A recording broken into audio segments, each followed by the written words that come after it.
Salut à tous, j'espère que vous allez bien. Alors aujourd'hui, nous allons passer au test du Nexus 6P. Cette année, ce n'est pas un, mais deux smartphones que Google nous a sortis, le Nexus 5X et le Nexus 6P. Le Nexus 6P est fabriqué par Huawei et c'est celui-ci que nous allons passer en revue aujourd'hui. Au niveau du design, Google, en collaboration avec Huawei, nous a donné un téléphone entièrement en aluminium. Les finitions sont très très belles, c'est vraiment un très très beau téléphone. La face avant est totalement noire.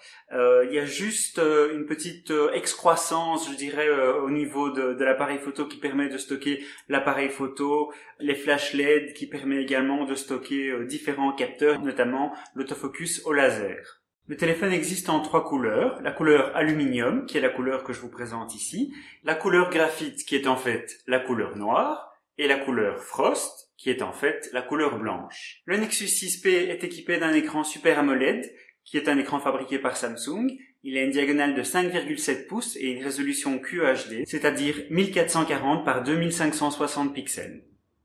L'écran est très lumineux et les couleurs sont assez brillantes, comme c'est souvent le cas sur les écrans AMOLED, mais il est assez bien calibré et je dois dire qu'on ne s'écarte pas trop des couleurs justes.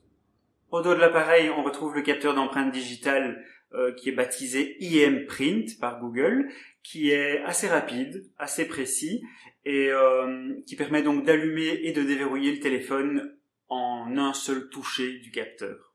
En face avant, on a une LED de notification ainsi que deux haut-parleurs. Alors le son est assez bon, il est assez élevé, il n'y a pas de distorsion. Par contre, malheureusement, je trouve que ça sonne un peu creux, ça manque vraiment de basse.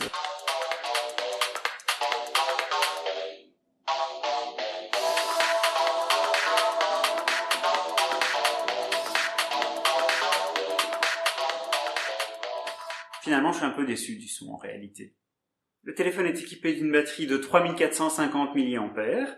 Elle se recharge via le port USB-C, donc c'est un téléphone qui a un port USB-C. Et attention, le chargeur qui est fourni avec a un port USB-C également, et le câble fourni est un port USB-C des deux côtés.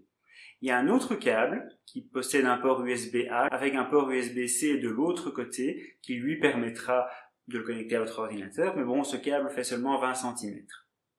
Sans être extraordinaire non plus, l'autonomie de la batterie est plutôt bonne et vous allez tenir la journée sans problème. Si jamais vous avez vraiment un usage intensif, eh bien le téléphone va pouvoir se recharger rapidement et vous pourrez atteindre, on va dire, 50% de batterie en 40 minutes, plus ou moins. Comme toujours sur les téléphones de la série Nexus, donc les téléphones de Google, eh bien vous avez la version pure, totalement stock d'Android, il n'y a pas de modification, c'est vraiment du Android pur et dur.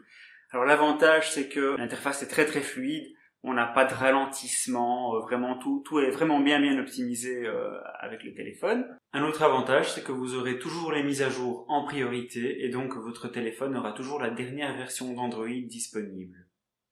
L'appareil est équipé de 3 Go de RAM et en mémoire de stockage, on a au choix 32, 64 ou 128 Go. Par contre, malheureusement, la mémoire de stockage n'est pas extensible puisqu'il n'y a pas d'emplacement micro SD. Le téléphone est vraiment puissant, on a une belle fluidité partout dans l'interface, il n'y a aucun ralentissement à signaler, c'est vraiment très fluide, même sur des jeux assez gourmands comme Asphalt 8 par exemple, on a vraiment une belle fluidité.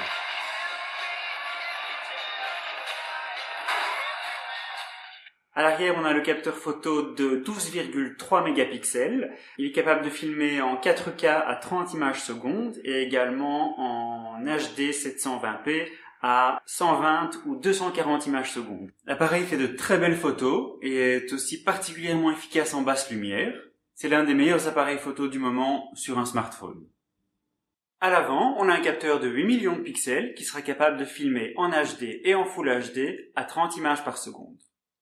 Pour conclure, eh bien, je dirais que le Nexus 6P est un téléphone qui m'a beaucoup plu. J'ai beaucoup aimé son design, j'ai aimé son appareil photo, j'ai aimé sa puissance et la fluidité de son interface. Ce Nexus 6P est sans aucun doute un très bon choix dans la catégorie des smartphones 5,7 pouces. Et voilà, c'est ici que s'achève cette vidéo. J'espère que la vidéo vous a plu. Si c'est le cas, n'oubliez pas de lui mettre un petit pouce vers le haut. Vous pouvez également vous abonner à ma chaîne si vous souhaitez voir plus de vidéos. Et je vous dis à très bientôt.